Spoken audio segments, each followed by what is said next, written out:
نحمده ونصلي ونسلم على رسوله النبي الحنين الكريم الرؤوف الرحيم وعلى آله الطيبين الطاهرين المطهرين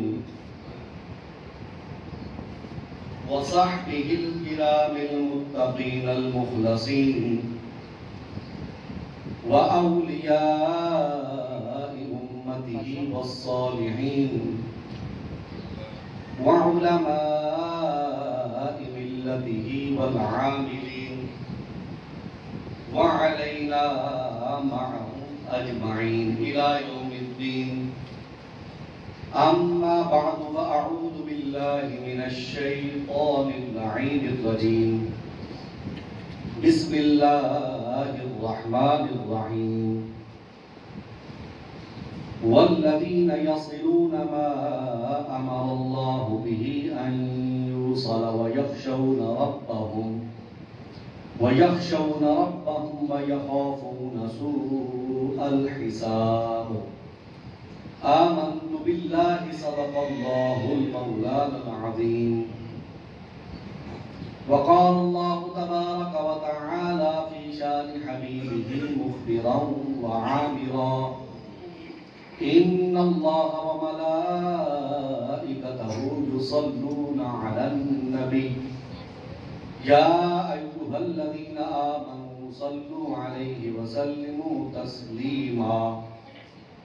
قصیدہ بردہ شریف. مولاي صل وسلم دائما أبدا على حبيبك خير الخلق كلهم. مولاي صل وسلم دائما أبدا على حبيبك خير الخلق كلهم. هو الحبيب الذي ترجى شفاعته. هو الحبيب الذي ترجى شفاعته لكل حول من الأحوال مقتحم. مولاي صل وسلم دائما أبدا على حبيبك خير الخلق كلهم. ناظرین محترم، اللہ رب العزت کا بے پایان فضل و کرم اور لطف و عطا ہے. اس کی خاص توفیق سے ہمیں ایک مرتبہ پھر اپنی زندگیوں میں ماہ رمضان المکرم نصیب ہوا، اور اس کے ساتھ جمعۃ الوداع کی یہ مبارک ساتیں نصیب ہو رہی. جمعۃ الوداع یہ ہو سکتا ہے کہ اللہ رب العزت نہیں جمعے کی عید پر اللہ رب العزت اپنی زندگیوں میں دوبارہ یہ سعادتیں نصیب فرمائے. حاضرین محترم، ہمارا روزانہ کا درس صلہ رحمی پر چل رہا ہے نماز فجر کے بعد. تو آج کی گفتگو اسی گفتگو کا تسلسل ہوگی. اللہ رب العزت عمل کی توفیق عطا فرمائے. ان میں سے ایک دو احادیث آج میں بیان کر دیتا ہوں، پھر یہی جو تسلسل ہے کہ روزانہ فجر کی نماز کے بعد اللہ رب العزت کی توفیق سے چلتا رہے گا. حاضرین محترم، سیدنا ابو ایوب رضی اللہ تعالیٰ عنہ سے حدیث مبارکہ مروی ہے. صحیح مسلم کتاب الایمان کی حدیث ہے کہ حضور صلی اللہ علیہ وسلم ایک مرتبہ سفر پر جا رہے تھے تو ایک اعرابی نے آقا دو جہاں صلی اللہ علیہ وسلم کی اونٹنی کی نکیل پکڑ لیا آتا اور عرض کیا: رسول اللہ صلی اللہ علیہ وسلم، مجھے ایسے عمل کے بارے میں بتائیے جو مجھے جنت کے قریب اور جہنم سے دور کر دے. کیا سوال کیا؟ ایسے عمل کے بارے میں بتائیے جو مجھے جنت سے قریب اور جہنم سے دور کر دے تاجدار کائنات صلی اللہ علیہ وسلم نے تھوڑا سا توقف فرمایا. پھر آپ صلی اللہ علیہ وسلم نے صحابہ کرام کی طرف دیکھ کے فرمایا یہ ہدایت پا گیا, یہ ہدایت پا گیا, یہ ہدایت پا گیا. اس نے اثر کی یا رسول اللہ صلی اللہ علیہ وسلم آپ نے کیا فرمایا؟ آپ نے فرمایا کہ میں یہ کہہ رہا ہوں کہ تو ہدایت پا گیا ہے. تو پھر حضور نبی کریم صلی اللہ علیہ وسلم نے تلقین فرمائی. کیا ارشاد فرمایا؟ فرمایا اللہ کی عبادت کرو اور اس کے ساتھ کسی کو شریک مت ٹھہراؤ. پھر دوسری نصیحت فرمائی نماز قائم کرو, زکوٰۃ ادا کرو اور صلہ رحمی کرو. پھر حضور صلی اللہ علیہ وسلم نے فرمایا میری اونٹنی کو راستہ دو. ایک اور روایت میں آتا ہے کہ حضور نبی کریم صلی اللہ علیہ وسلم نے فرمایا کہ رشتہ داروں کے ساتھ صلہ رحمی کرو, اور جب وہ لوٹ گیا تو حضور صلی اللہ علیہ وسلم نے فرمایا اگر یہ میری ان باتوں پر عمل کرے گا تو اللہ اسے جنت عطا فرما دے گا.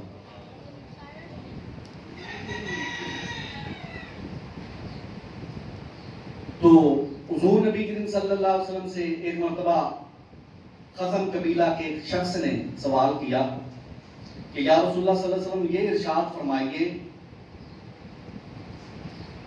کہ سب سے پسندیدہ عمل اللہ رب العزت کی بارگاہ میں کون سا؟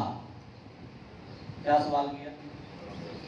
صحابہ کے سوال کتنے پیارے ہوتے, اور میں اللہ کی رضا چاہتے تھے, اللہ کی خوشنودی چاہتے تھے, آقا کی صحبت میں بیٹھ کر اللہ کی رضا کے سوال کیا کرتے تھے. فرمایا اللہ رب العزت کے نزدیک سب سے پسندیدہ عمل کون سا ہے؟ تو حضور صلی اللہ علیہ وسلم فرمایا اللہ پر ایمان لانا اللہ کے نزدیک سب سے پسندیدہ عمل ہے. پھر اس نے عرض کیا اس کے بعد کون سا ہے؟ اور انہوں نے کہا رشتہ داروں کے ساتھ صلہ رحمی کرنا اللہ کے نزدیک پسندیدہ عمل. پھر اس نے عرض کیا رسول اللہ اپنے ناپسندیدہ عمل کون سا ہے؟ اور میں اللہ کے ساتھ کسی کو شریک ٹھہرانا یہ اللہ کے نزدیک ناپسندیدہ عمل ہے. اور رشتہ داروں سے قطع تعلقی کرنا, ان کے حقوق ادا نہ کرنا, یہ بھی اللہ کے نزدیک کیا ہے؟ ناپسندیدہ عمل ہے. پھر حضور نبی صلی اللہ علیہ وسلم نے ایک اور مقام پر فرمایا کہ جو اللہ عز و جل اور قیامت کے دن پر ایمان رکھتا ہے اسے چاہیے اپنے رشتہ داروں کے ساتھ تعلق جوڑے.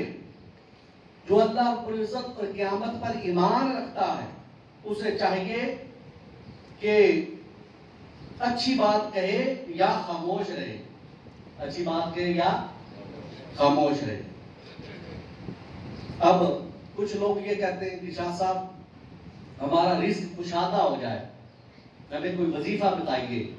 تو حضور نبی کریم صلی اللہ علیہ وسلم نے رزق کی کشادگی کا وظیفہ بھی بتا دیا. صحیح مسلم کتاب البر والصلہ کی حدیث ہے کہ حضور نبی کریم صلی اللہ علیہ وسلم نے ارشاد فرمایا, سیدنا ابو ہریرہ رضی اللہ تعالیٰ عنہ سے مروی ہے کہ جو اپنے رزق کی کشادگی اور عمر میں اضافہ پسند کرتا ہے اسے چاہیے کہ اپنے رشتہ داروں سے تعلق جوڑے رکھے. کیا چاہیے؟ رشتہ داروں سے تعلق جوڑ لے, اللہ رب العزت اس کو رزق کی کشادگی عطا فرما دے گا اور عمر میں اضافہ بھی ہو جائے گا. اب یہ عمر میں اضافہ اور صحت کی میڈیسن بھی ہے. کیا ہم میڈیسن ڈھونڈتے ہیں نا کہ ہمارا عمر بڑھ جائے, کسی طریقے سے صحت تندرستگی رہے.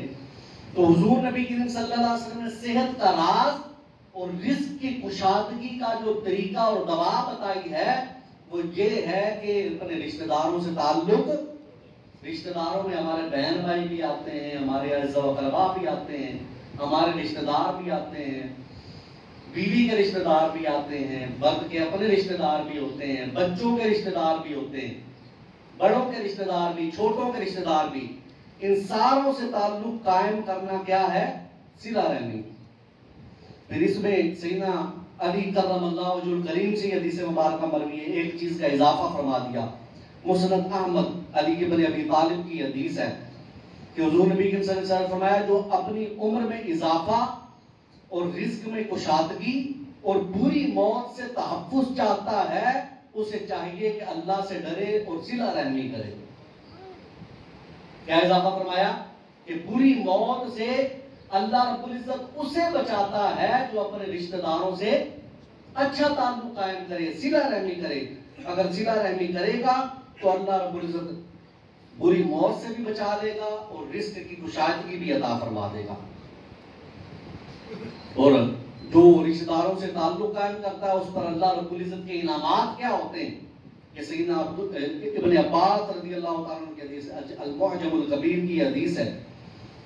حضور نبی کریم صلی اللہ علیہ وسلم نے فرمایا بے شک اللہ عز و جل ایک قوم کی وجہ سے دنیا کو آباد رکھتا اور ان کی وجہ سے مال میں اضافہ کرتا, اور جب سے انہیں پیدا فرمایا ہے ان کی طرف ناپسندیدہ طریقے سے اللہ نے نہیں دیکھا. صحابہ نے عرض کی یا رسول اللہ وہ کیسے؟ فرمایا وہ قوم جو اپنے رشتہ داروں کے ساتھ تعلق جوڑتی ہے اللہ رب العزت اس پر یہ انعامات فرماتا. کیا انعامات فرماتا ہے؟ یہ سارے انعامات جن کا ذکر ہوا رشتہ داروں سے تعلق جوڑنے والوں کے ساتھ اللہ رب العزت یہ انعامات فرماتا ہے. اور رشتہ داری کو اللہ رب العزت نے اپنی زبان بھی عطا کی ہے. یہ رشتہ داری جو ہے نا حدیث کے الفاظ ہیں کہ حضور نبی کریم صلی اللہ علیہ وسلم نے ارشاد فرمایا رشتہ داری عرش کے ساتھ لٹکی ہوئی کہتی ہے. یہ رشتہ داری جو ہے یہ اس کو اللہ رب العزت جان ڈال دیتا ہے, اس میں یہ عرش کے ساتھ لٹک جاتی ہے. اور عرش کے ساتھ لٹک کر کیا کہتی ہے کہ جو میرے ساتھ تعلق جوڑے گا اللہ اس کے ساتھ تعلق جوڑے گا, اور جو میرے ساتھ تعلق جوڑے گا اللہ اس سے قطع تعلق کی اختیار فرما دے گا. یہ رشتہ داری کی دعا ہے. اب اللہ رب العزت نے کیا فرمایا؟ سیدنا عبد الرحمن بن عوف سنن ابی داؤد کی حدیث کہ حضور نبی صلی اللہ علیہ وسلم نے فرمایا اللہ رب العزت فرماتا ہے میں رحمان ہوں, میں نے رشتہ داری کو پیدا کیا اور میں اپنے نام کا ایک حصہ اسے عطا فرما دیا, لہذا جو اس کے ساتھ تعلق جوڑے گا میں اس کے ساتھ تعلق جوڑوں گا, جو رشتہ داری سے تعلق توڑے گا میں اس سے بھی قطع تعلق ہی کر لوں گا. توجہ رکھیے ناظرین محترم, یہ تو تھی رشتہ داروں کی بات اور صلہ رحمی کی بات. پھر ہم نے اپنے جو پیرامیٹر بنائے ہوئے ہیں اللہ رب العزت دیکھیں کن چیزوں میں راضی ہے. حضرت سیدنا ابو ہریرہ رضی اللہ تعالیٰ عنہ کی حدیث مروی ہے المستدرک علی الصحیحین کی حدیث ہے کہ آپ دیکھیے کہ اس سے پہلے کی حدیث مبارکہ سماعت کیجئے کہ حضور نبی کریم صلی اللہ علیہ وسلم نے ارشاد فرمایا سب سے افضل جو صدقہ ہے وہ کیا؟ سب سے افضل صدقہ بولیے, سب سے افضل صدقہ کیا؟ کسی صحابی نے عرض کیا رسول اللہ صلی اللہ علیہ وسلم یہ ارشاد فرمائیے سب سے افضل صدقہ کیا؟ تو حضور نبی کریم صلی اللہ علیہ وسلم نے فرمایا کہ کینہ پرور رشتہ دار پر خرچ کرنا سب سے افضل صدقہ ہے. اس پر ہم اگر رشتہ داروں میں سے کسی کو دینا ہونا ہم وہ دیکھتے ہیں ہمارے ساتھ کس کے تعلق صحیح ہے, یہی دیکھتے ہیں کہ نہیں دیکھتے؟ ہم دیکھتے ہیں ہمارے ساتھ ہم سے کوئی جیلس تو نہیں ہوتا.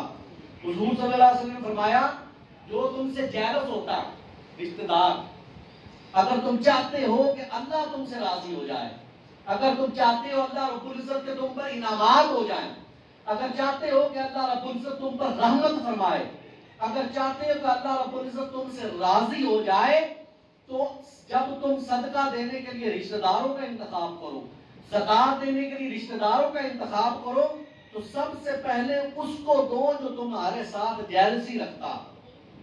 کیا رکھتا ہے؟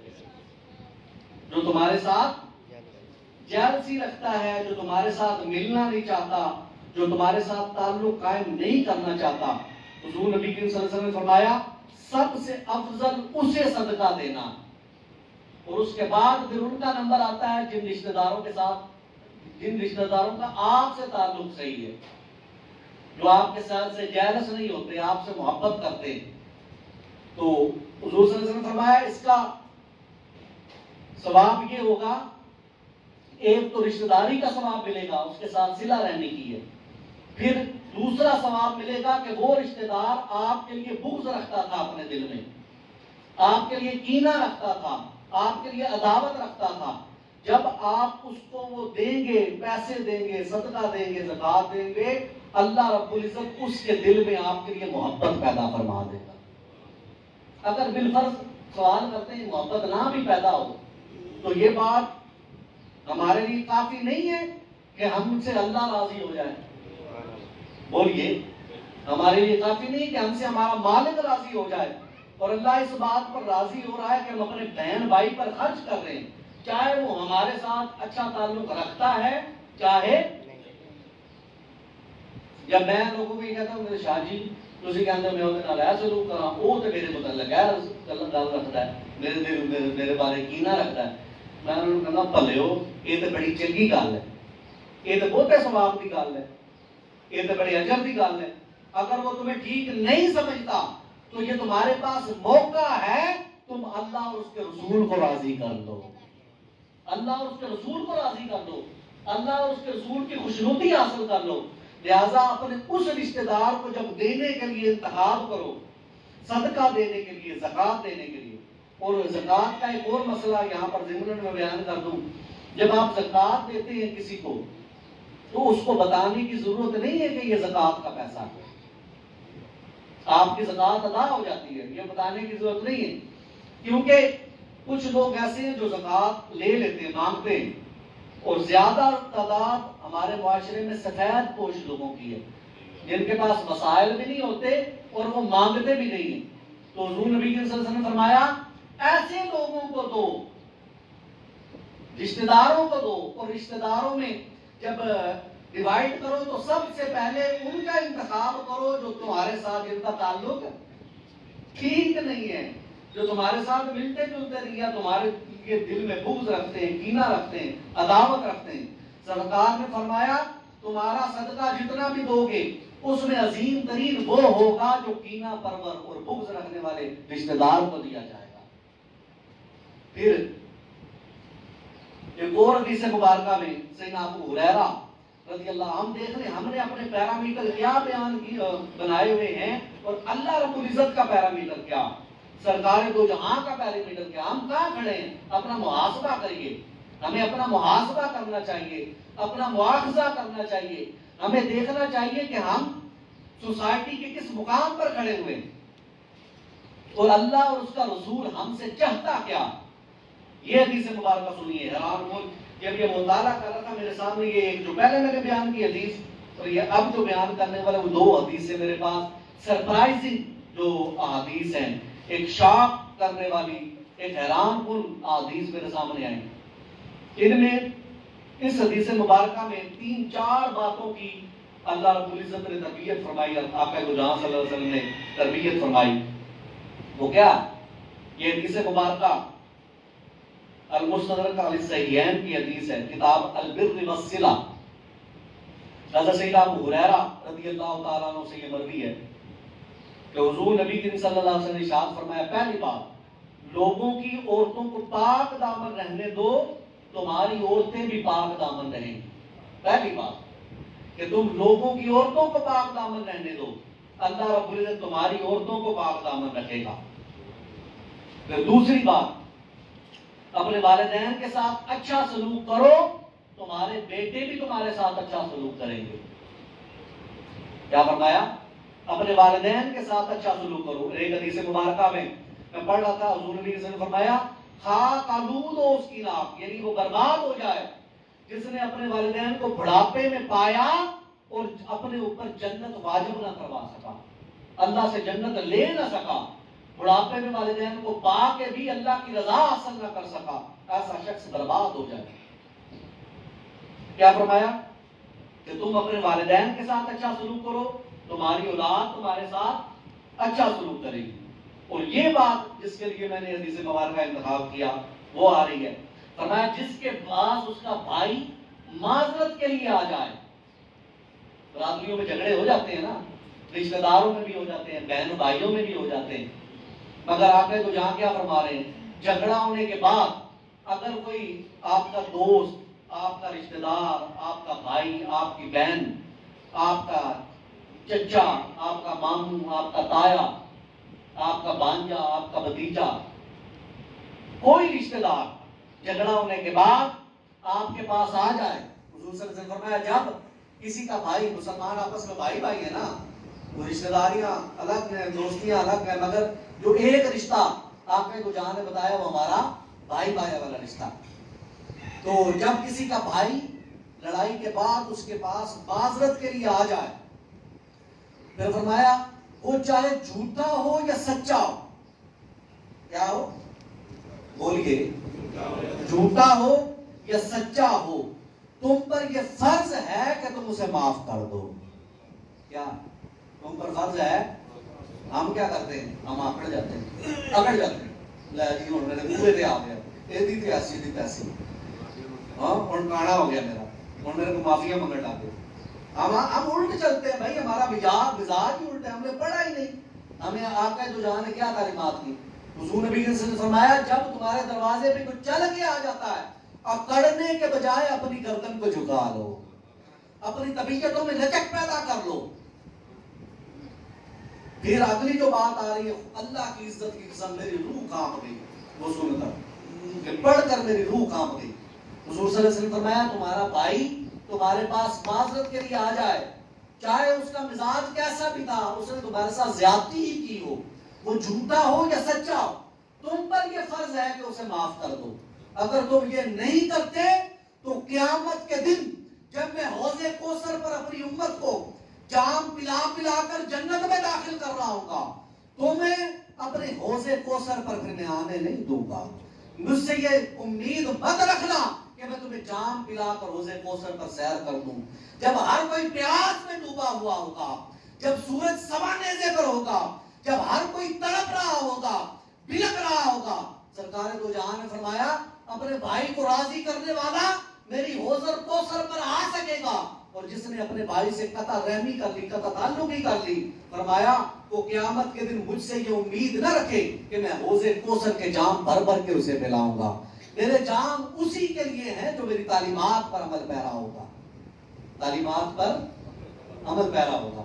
تو میرے بھائیو، جمعۃ الوداع ہے، زندگی کے پتہ نہیں کتنے دن ہیں، اور جس طرح کی یہ وبا چل رہی ہے، معاملات چل رہے ہیں، تو اپنے رشتہ داریوں کو بہتر کیجئے، جن کے ساتھ آپ لڑے ہوئے ہیں، جھگڑے ہوئے ہیں، اللہ اور اس کے رسول کی رضا کے لیے. یہ دیکھیں یہ بات ہے، کل کلام اگر زندگی میں کبھی اس حدیث مبارکہ پر عمل کرنے کا موقع مل جاتا ہے، اگر آپ خود چل کے کسی کے پاس چلے جاتے ہیں اور سرکار کی حدیث پر وہ عمل کر لیتا ہے تو فبیا، اگر نہیں عمل کرتا تو آپ تو حضور کی حوض کوثر پر جانے کے قابل ہو جائیں گے کہ نہیں جانے کے قابل ہو جائیں گے؟ سرکار کو منہ دکھانے کے قابل ہو جائیں گے کہ نہیں قابل ہو جائیں گے؟ اسے بھی چاہیے. اور آپ کے پاس اگر کوئی چل کے آتا ہے تو آپ کو تو یہ میں بتاؤں آپ کو، صحابہ کرام جو ہیں وہ موقع تلاش کیا کرتے تھے کہ ایک حدیث مبارکہ جس کا مفہوم یہ ہے کہ حضور صلی اللہ علیہ وسلم نے فرمایا جب کوئی دکاندار اس کے پاس اگر کوئی سودا کسی کا خریدا ہوا واپس کرنے کے لیے آ جائے، اس کے لیے حضور نبی کریم صلی اللہ علیہ وسلم نے بخشش کی جو ہے وعید سنائی کہ کسی کا بیچا ہوا اپنا مال واپس کر لو، اللہ تم سے راضی ہو جائے گا، اللہ تمہاری بخشش فرما دے گا. وہ صحابی جو تھے انہوں نے دکان بنائی،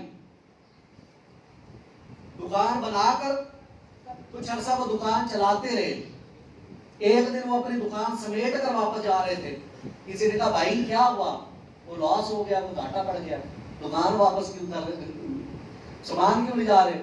اس نے صحابی نے کہا جس مقصد کے لیے میں نے دکان بنائی تھی اللہ نے آج وہ مقصد پورا کر دیا. کیا مقصد پورا کیا؟ انہوں نے کہا میں نے سرکار کی حدیث سنی تھی کہ اگر کوئی خریدا ہوا سودا تم سے واپس مال کرنے آئے تو بغیر معاوضے کے اس سے جتنے کا مال تم نے بیچا واپس کر لو، اللہ تمہیں جنت عطا فرما دے گا. وہ کہتے ہیں میں نے یہی حدیث سن کر دکان بنائی تھی، آج وہ میرا بیچا ہوا مال مجھے ایک بندہ واپس کر دیا، لہٰذا میری دکان بنانے کا مقصد پورا ہو گیا. تو صحابہ تو موقع تلاش کیا کرتے تھے کہ حضور کی کسی بات پر عمل ہو جائے. تو ہمارے پاس تو جب تک سانسیں چل رہی ہیں موقع ہی موقع ہے. میرے ساتھ آج مسجد میں کھڑے ہاتھ کھڑے کریں، آپ سب ہاتھ کھڑے کریں اور آپ اعلان کریں کہ ہم اپنے دل سے جو ہے اپنے رشتہ داروں کو معاف کرتے ہیں. بولیے، ہم اپنے رشتہ داروں کو جس سے ہم جھگڑے ہوئے لڑائی کسے ہاں جی، ہم یہ کرتے ہیں کہ دل سے ہم عہد کرتے ہیں ہم نے جس کے ساتھ جھگڑا ہوا ہے سرکار کی حدیث کے لیے ہم سب کو معاف کرتے ہیں، اور جس کے ساتھ ہمارا جھگڑا ہے اللہ ہمیں توفیق دے ہم ان سے معافی مانگیں گے کہ اللہ رب العزت سرکار دو جہاں صلی اللہ علیہ وسلم کی حدیث پر ہم بھی عمل کا پیرا ہونے والے ہو جائیں، وہ بھی ہمیں معاف کر دیں تاکہ حوض کوثر پر آقا دو جہاں کے دست مبارک سے ہم جام پینے والے بن جائیں. اللہ رب العزت دعا ہے کہ اللہ رب العزت ہم سب کو عمل کی توفیق عطا فرمائے. وآخر دعوانا ان الحمدللہ.